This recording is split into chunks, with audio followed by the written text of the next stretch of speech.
Hi everyone. तो इस video में हम लोग क्लास 10th स्टैंडर्ड के कुछ इंपॉर्टेंट टॉपिक को देखेंगे और उसमें जो सबसे इंपॉर्टेंट टॉपिक है वो ये है कि कार्बन कंपाउंड जो होते हैं उनके प्रॉपर्टीज़ क्या होते हैं, उनके केमिकल प्रॉपर्टी क्या होते हैं, फिजिकल प्रॉपर्टीज़ क्या होते हैं। तो उसमें सबसे पहले हम देखते हैं इथेनॉल को। तो इथेनॉल एक एल्कोहल है ये। और किसी भी एल्कोहल में कौन सा फंक्शन ग्रुप प्रेजेंट होता है? OH प्रेजेंट होता है। तो ये एक एल्कोहल है और इसका मॉलिकुलर फार्मूला अगर हम लोग लिखें तो ये होता है C2H6O। ये इसका कंडेंस मॉलिकुलर फार्मूला हुआ। लेकिन क्या है ना कि अगर इसको हम लोग लिखें तो इस टाइप से भी लिख सकते हैं, क्योंकि अल्कोहल जैसा लग नहीं रहा है, सिर्फ O लग रहा है और अल्कोहल में तो OH होना चाहिए, तो इसको हम उस फॉर्मेट में लिखते हैं। तो ऐसे लिखते हैं C2H5OH। मतलब टोटल कार्बन तो इसमें 2 है, हाइड्रोजन 5 and 1 6 है और एक ऑक्सीजन है। तो हम लोग ऐसे दोनों तरीके से लिख सकते हैं ये। बट ऐसे पता नहीं चलता है कि ये इथेनॉल है, बट कंडेंस फॉर्म में इसको ऐसे भी लिखा जा सकता है। इसका स्ट्रक्चर कैसे ड्रॉ करेंगे? तो स्ट्रक्चर ड्रॉ करने के लिए कार्बन को काउंट करना होता है। सिंपली 2 कार्बन है तो कार्बन और कार्बन लिख देंगे, दोनों के बीच में एक सिंगल लाइन होगा, सिंगल बॉन्ड होगा, मीन्स हाइड्रोजन टोटल 6 है। तो एक एल्कोहल, क्योंकि हम एल्कोहल का स्ट्रक्चर ड्रॉ कर रहे हैं, इथेनॉल है। इथेनॉल को हम लोग इथाइल एल्कोहल भी करते हैं कॉमनली, कॉमन नाम इसका इथाइल एल्कोहल भी है। तो इसमें 2 कार्बन लिख दिए पहले, और क्योंकि एल्कोहल है ये, इथेनॉल है, इसलिए OH लिख देंगे। और बाकी एक कार्बन पर OH हो गया, बाकी जितने भी होंगे बॉन्ड सारी तरफ सिंगल बॉन्ड कर देते हैं। एक 4 बॉन्ड इस कार्बन का हो गया, 1 2 3 और 1 4। इस कार्बन के 2 बॉन्ड्स हैं, एक ये और एक ये, तो इस पर 2 बॉन्ड और होंगे इस तरीके से। बाकी सारी जगहों पे होंगे एक एक हाइड्रोजन, हर जगह पे एक एक hydrogen. 1 2 3 4 5 and 1 6 hydrogen, 2 carbon and 1 oxygen. या ऐसे भी देख सकते हैं CH3, इसको ऐसे भी समझ सकते हैं हम कि एक कार्बन पे कितने सारे हाइड्रोजन है, एक कार्बन पे 3। तो ये हो गया CH3। फिर बीच में कैसा बॉन्ड है? ये वाला बॉन्ड कैसा है? सिंगल, तो सिंगल लिख दिए। फिर नेक्स्ट जो कार्बन है उस पर कितना H है? डायरेक्ट जुड़ा हुआ 2, तो CH2।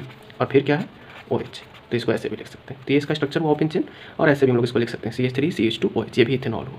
या इसको ऐसे भी लिख सकते हैं C2H5, इसी को हम यहाँ पे ऐसे लिखे थे, C और C 2 कार्बन, हाइड्रोजन कितना 3 and 2 5 और एक OH। तो ऐसे भी लिख सकते हैं C2H5OH, जैसा कि पहले लिखे ही है।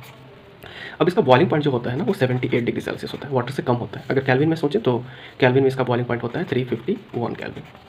इतना कैल्विन इसका बॉइलिंग पॉइंट होता है। इसमें 273 ऐड करेंगे तो फिर 351 आ जाएगा।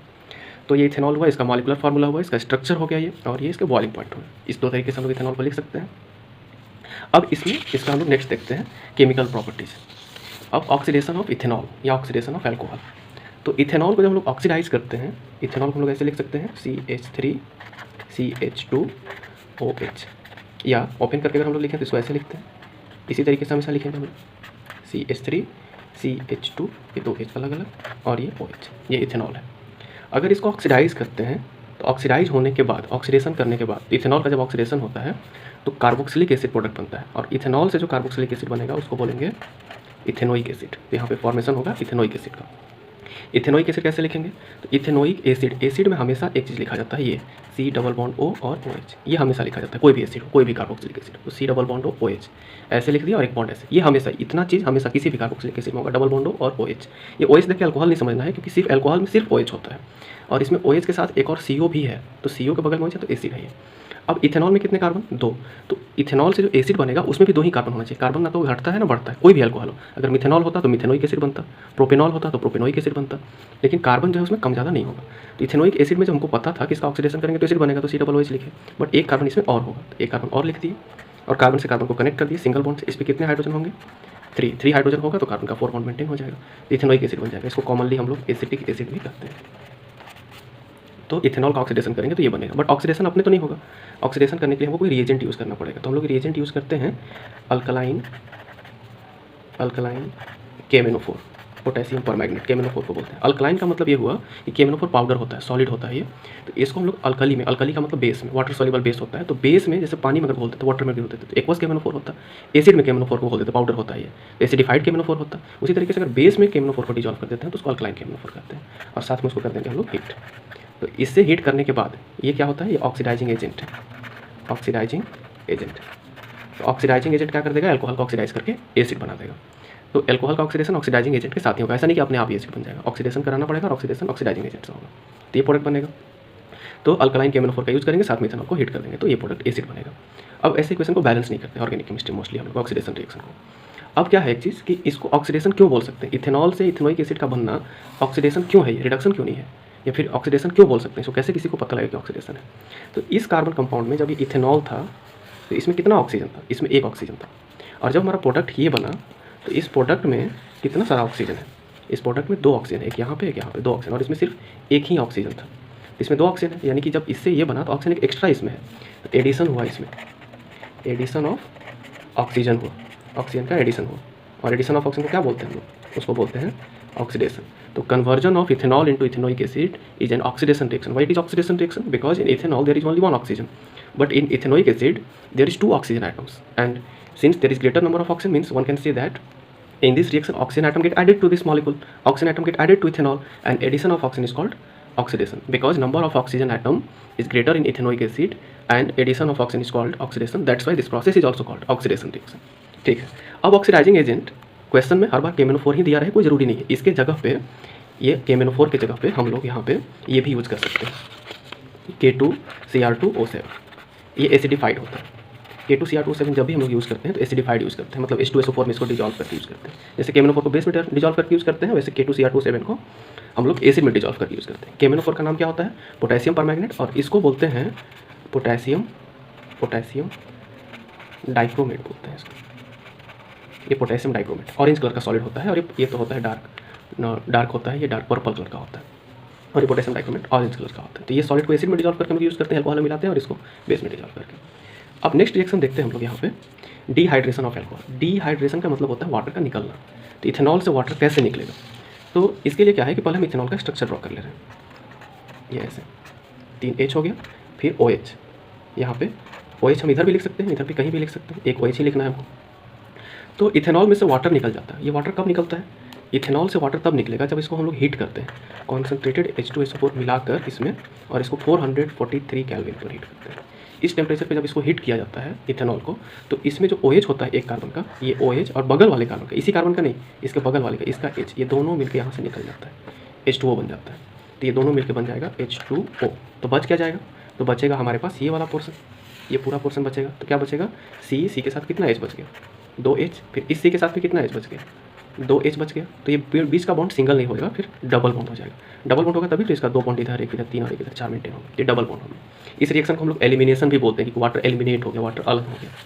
तो ये कॉन्सेंट्रेटेड H2SO4 जो है ना, क्योंकि इसकी वजह से ही वाटर निकला बाहर, इसलिए इसको हम बोलते हैं dehydrating agent. Dehydrating agent, dehydrating agent मतलब कि जो वाटर को बाहर निकाल दे, वाटर को अलग कर दे। तो कॉन्सेंट्रेटेड H2SO4 अल्कोहल से वाटर को अलग करता है, इसलिए है डिहाइड्रेटिंग एजेंट। इवन शुगर में भी अगर हम लोग कॉन्सेंट्रेटेड H2SO4 मिलाते हैं तो ब्लैक हो जाता है, वो उससे वो मॉइस्चर को एब्जॉर्ब कर लेता है, अलग कर देता है। तो ये डिहाइड्रेटिंग एजेंट होगा। इथेनॉल से अगर इसको हम लोग हीट करेंगे, यहाँ से वाटर बाहर हो जाएगा। अब नेक्स्ट इसमें देखते हैं कि कंबसन ऑफ इथेनॉल। तो इथेनॉल है CH3, और ये है फिर CH2 और OH, यही है इथेनॉल। अब कंबसन करने का मतलब कि उसको जलाना, तो जलने के लिए कौन सा गैस चाहिए? ऑक्सीजन से उसको रिएक्शन कराएंगे। तो किसी भी कार्बन हाइड्रोजन के कंपाउंड को, उसमें ऑक्सीजन अगर प्रेजेंट है तो भी हाइड्रोकार्बन को, मतलब कि अल्केन, एल्कीन, अल्काइन को, या फिर किसी भी अल्कोहल को, मिथेनॉल को, इथेनॉल को जब जलाया जाता है, ऑक्सीजन से रिएक्शन करने का मतलब, जैसे O2 लिखा हुआ है, तो O2 जैसे ही पेपर में लिखा देखेंगे हम समझ जाएंगे कि O2 के साथ रिएक्शन कंबसन कहा जाता है। और कंबसन में हमेशा क्या बनेगा? 2 ही चीज़ बनेगा हमेशा, एक बनेगा CO2 और एक बनेगा H2O। और क्योंकि ये कंबसन है तो कंबसन में साथ में हीट भी निकलेगा। तो ये प्रोसेस होगा। अब इसको बैलेंस कर लेते हैं। 2 कार्बन है तो यहाँ पे 2 CO2 निकलेगा, जितना CO2 निकलेगा उतना ही कार्बन होगा। अगर इथेनॉल में ये प्रोपेनॉल यूज़ करते तो 3 CO2 निकलता, मिथेनॉल यूज़ करते तो 1 ही CO2 निकलता। अगर इसमें जितना कार्बन, इसमें 2 कार्बन है तो 2 CO2, मतलब CO2 कितना निकल रहा है ये इंडिकेट करता है कि उसमें कितना कार्बन होगा। अब उसके बाद हाइड्रोजन को बैलेंस कर लेते हैं। हाइड्रोजन 3 and 2 5 और 1 6, तो यहाँ पे कितना हो जाएगा? 2 है, 3 से 2 करती है। हाइड्रोजन भी बैलेंस, बच गया ऑक्सीजन। ऑक्सीजन कितना हो गया मेरे पास? इधर 3 और ये आगे में 1, तो ये 1 ऑक्सीजन बट आगे में 3 लिखा, 3 ऑक्सीजन, और यहाँ पे 4 7, और यहाँ पे कितना है मेरे पास? 1 and 2, तो यहाँ पे 2 है और यहाँ पे 1 है, मतलब हमको 6 और चाहिए। तो अगर हम यहाँ पे 3 लिख दें, 3O2, तो 3 2 जा 6 और 1 7, ये बैलेंस हो जाएगा। तो ये कंबसन रिएक्शन हो। ऑक्सीडेशन को बैलेंस करने की जरूरत नहीं होती है, तो हम लोग पहले लिखे थे। तो कंबसन ऑफ इथेनॉल से CO2 और H2O मिलता है। CO2 तो हम लोग एक्सहेल भी करते हैं, हम लोग जो सांस छोड़ते हैं तो उसमें CO2 गैस ही निकलता है, और H2O कोई पॉल्यूटेंट होता नहीं है। तो इथेनॉल को अगर हम पेट्रोल की जगह पे यूज़ करें तो एनर्जी भी मिल जाएगा, हीट मिलेगा तो एनर्जी मिलेगा, और जो साथ में प्रोडक्ट बन रहा है वो भी कोई पॉल्यूटेंट नहीं है, बहुत ज़्यादा हार्मफुल चीज़ नहीं मिल रहा है हमको। तो इसलिए इथेनॉल को एज ए फ्यूल भी कंसीडर किया जाता है कि फ्यूचर का फ्यूल बनेगा ये, क्योंकि इससे कोई भी हार्मफुल चीज़ें या फिर कोई ऐसा प्रोडक्ट नहीं मिल रहा है जो इन्वायरमेंट को बहुत ज़्यादा हार्म करे। अब नेक्स्ट देखते हैं reaction of ethanol with sodium metal. तो इथेनॉल जो है एसिडिक नेचर का थोड़ा सा होता है। इथेनॉल एसिड नहीं है, लेकिन थोड़ा बहुत एसिड जैसा नेचर होता है, क्योंकि इसमें ऑक्सीजन के साथ हाइड्रोजन है। तो आप कोई भी एसिड का फॉर्मूला पढ़ लो, जैसे H2SO4, HNO3, सब में ऑक्सीजन होता है। ऑक्सीजन के साथ जो हाइड्रोजन प्रेजेंट होता है, ये वाला हाइड्रोजन, ये थोड़ा सा एसिडिक होता है, और इसकी वजह से मेटल से रिएक्शन होता है। तो जैसे हम ये बोल रहे हैं कि ऑक्सीजन है इसमें, और ऑक्सीजन के साथ पूरे केमिस्ट्री में कहीं भी अगर हाइड्रोजन प्रेजेंट है तो लिटिल बिट एसिडिक होगा। तो इथेनॉल थोड़ा एसिडिक होता है, मतलब इतना एसिडिक नहीं होता है कि वाटर में जाके H+ में टूट जाए, वैसा एसिडिक नहीं है ये, लेकिन थोड़ा एसिडिक नेचर का होता है। तो अगर ये एसिडिक नेचर का है तो कुछ समय के लिए इसको हम एसिडिक समझ लें, और ये मेटल है, तो मेटल प्लस एसिड क्या बनता है? सॉल्ट बनता है, सॉल्ट प्लस हाइड्रोजन गैस। तो ये हाइड्रोजन जो है ना ऑक्सीजन के साथ जुड़ा हुआ थोड़ा एसिडिक है, तो ये हाइड्रोजन H2 गैस बन के निकल जाएगा। लेकिन क्योंकि एक ही हाइड्रोजन है, ये सब हाइड्रोजन एसिडिक होगा क्या? ये सब हाइड्रोजन एसिडिक नहीं है, नहीं ये सब हाइड्रोजन एसिडिक नहीं है, एसिडिक सिर्फ ये है।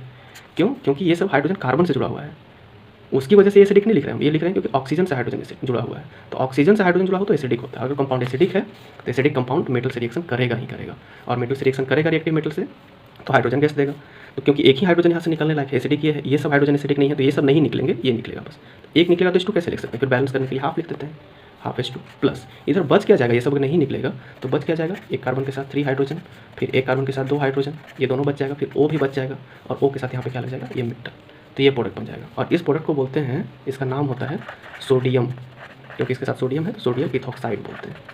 इथॉक्साइड, 2 कार्बन है तो इथ, और ऑक्सीजन है तो इथॉक्साइड, और H2 गैस निकलेगा इसमें। यानी कि इथेनॉल सोडियम मेटल से रिएक्शन करके हाइड्रोजन गैस रिलीज करता है। अब एक और सॉल्यूशन ऑफ इथेनॉल की बात कर लेते हैं। तो कोई भी एल्कोहल जो होता है, alcohols are soluble in water, soluble in water. Alcohol जो होते हैं वाटर में सॉल्युबल होते हैं, किसी भी प्रोपोर्शन में जितना अल्कोहल मिला दो वाटर में आप सॉल्युबल होगा। But they do not conduct electricity, but they do not, पानी में घुल जाएगा, लेकिन ऐसा नहीं कि अल्कोहल को पानी में डिजॉल्व कर दिए, जैसे एसिड को डिजॉल्व कर देते हैं वाटर में तो उससे इलेक्ट्रिसिटी पास होने लगता है। लेकिन अगर एल्कोहल को डिजॉल्व करेंगे वाटर में तो उससे इलेक्ट्रिसिटी कंडक्ट नहीं होगा। But they do not conduct electricity. तो इलेक्ट्रिसिटी क्यों नहीं कंडक्ट करता है? इसका मतलब वो आयन में टूटता नहीं है, because they do not dissociate, वो डिसोसिएट नहीं करता, बस घुलता है सिंपली, जैसे शुगर डिजॉल्व हो जाता है वाटर में वैसे ही। But they do not dissociate in water to give ions, ion में वो टूटता नहीं। अगर आयन में अल्कोहल टूटता तो उससे भी इलेक्ट्रिसिटी पास होने लगता है, तो इससे अगर हम करंट पास करेंगे तो पास नहीं होगा, बल्ब जलाना चाहेंगे तो नहीं जलेगा। यानी कि ये इलेक्ट्रोलाइट नहीं है, जो टूट जाता है आयन्स में उसको इलेक्ट्रोलाइट बोलते हैं। इथेनॉल एसिडिक है, एसिड नहीं है, अगर एसिड होता तो ये टूटता। तो एल्कोहल का कोई भी सॉल्यूशन जो होगा वो डिसोसिएट नहीं करेगा वाटर में, और वो सॉल्यूशन एक्वा सॉल्यूशन उसका इलेक्ट्रिसिटी कंडक्ट नहीं होगा। लेकिन हाँ, ये थोड़ा सा एसिडिक होता है, इसलिए मेटल से रिएक्शन करता है, मेटल से रिएक्शन करेगा, स्ट्रॉन्ग बेस से भी करेगा, और ये सोडियम इथॉक्साइड जैसे कि सॉल्ट बनाएगा, और ये हाइड्रोजन गैस रिलीज करेगा। अब क्या है कि एल्कोहल में स्पेशली इथेनॉल कफ सिरप में यूज होता है, टिंचर ऑफ आयोडीन जो एंटीसेप्टिक प्रॉपर्टी जो होता है, इथेनॉल और आयोडीन का जो सॉल्यूशन होता है I2 का, इसका जो सॉल्यूशन होता है ये एंटीसेप्टिक के जैसा काम करता है। ये तो है क्या कि टिंचर ऑफ आयोडीन बनाने में यूज होता है, कफ सिरप में यूज होता है, टॉनिक में यूज होता है, बहुत सारे सॉल्वेंट में भी इसका यूज होता है। तो ये जो इथेनॉल है, ये इथेनॉल इसका डीनेचुरेशन कर दिया जाता है। डीनेचुरेशन का मतलब क्या हुआ कि जहाँ इथेनॉल बनता है उसको कोई इसको ड्रिंकिंग पर्पस के लिए यूज नहीं कर ले, मिसयूज उसका नहीं हो। तो मिसयूज को अवॉइड करने के लिए, to avoid the misuse of ethanol, ethanol में क्या मिक्स कर देते हैं? Ethanol is mixed with poisonous substance. कोई इसको पी नहीं ले, इसलिए उसमें पॉइजनस सब्सटेंस मिला देते हैं, लाइक मिथेनॉल मिला दिया। तो इथेनॉल पॉइजनस नहीं है, लेकिन मिथेनॉल पॉइजनस है, ये पॉइजनस होता है। मिथेनॉल मिला देते हैं, और फिर कॉपर सल्फेट मिला देते हैं, CuSO4 मिला देते हैं, ये ब्लू कलर का होता है, तो वैसे वो ब्लू दिखने लगेगा इथेनॉल। इथेनॉल वैसे कोई कलर नहीं होता है, इसका कलरलेस होता है, लेकिन उसमें कॉपर सल्फेट मिला देंगे तो ब्लू दिखने लगेगा। या कुछ और भी ऐसा सब्सटेंस, डाई ये सब मिला देते हैं, डाई मतलब कोई कलर, उससे मिलाने से क्या होगा? पॉइजनस हो जाएगा। तो क्या होगा? To avoid the misuse of ethanol, it is mixed with some poisonous substances like methanol, ethanol, copper sulfate और dye, and this process is called the denaturation of ethanol। उसको denaturation of ethanol या denaturation of alcohol कर सकते हैं। अब ये ethanol जो होता है इसको हम लोग पेट्रोल में भी मिलाया जाता है, हम लोग मिलाते हैं, कुछ कंट्री में इसका यूज भी होता है कि कुछ उसमें इथेनॉल मिला दिए। क्यों मिला देते हैं? उससे क्या होगा कि पेट्रोल में तो जो कंबसन होगा उसमें बहुत सारे और भी नाइट्रोजनियस प्रोडक्ट होते हैं, सल्फर प्रोडक्ट्स होते हैं, तो उससे पॉइजनस और हार्मफुल गैसेस ज़्यादा प्रोड्यूस होते हैं। लेकिन अगर इथेनॉल रहेगा तो इथेनॉल को मिलाने से एनर्जी भी मिलेगा, उसके कंबसन से, जैसे अभी देखे थे हम, इसको मिलाने से कंबसन से एनर्जी भी मिलेगा, और CO2 और H2O मिलेगा। तो इसको इथेनॉल जो होता है वो क्लीनर फ्यूल होता है। तो ये क्लीनर अगर फ्यूल है, इसको क्लीनर फ्यूल माना जाता है, इसीलिए हम इसको एडिटिव के फॉर्म में यूज़ करते हैं पेट्रोल में। वैसे यूज़ करने से क्या होगा कि एनर्जी भी प्रोड्यूस होगा और पॉल्यूशन भी नहीं होगा। तो ये इथेनॉल के बारे में सब कुछ था डिटेल, और नेक्स्ट वीडियो में हम लोग देखते हैं इथेनॉइक एसिड के बारे में। Thank you.